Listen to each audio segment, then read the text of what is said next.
For Black Bear Diner specifically, again, that timeline was shorter. However, we did start by looking at kind of that full suite or range of options, not just jumping again straight into ICHRA.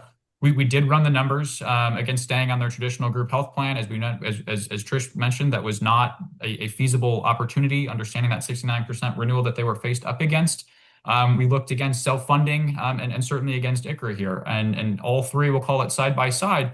And to answer your question, Lindsay, the math, absolutely math. The projected savings and budget predictability with ICHRA were meaningfully better than the alternatives. But we didn't just stop at cost. The real test was whether their employees across the markets where Black Bear Diner actually operates had access to strong individual market strong individual market choices with that real plan choice. So not just technically compliant options, drilling further into, is the coverage options for employees truly going to meet some of the levels that they've historically enrolled in, if you will. Once we did confirm that overlap, that's when we knew that ICHRA really wasn't just kind of the cheaper option, for lack of a better term. It really was the right choice.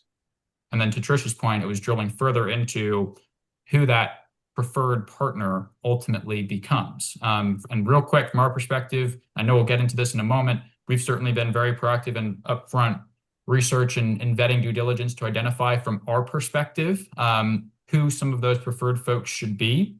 We, from our lens, are always trying to take a white glove service approach. So wanting to ensure that we are ultimately pairing our clients with an administrator that operates in a similar light is where we've seen the most success, and Benefit Bay fits that mold in a very favorable way.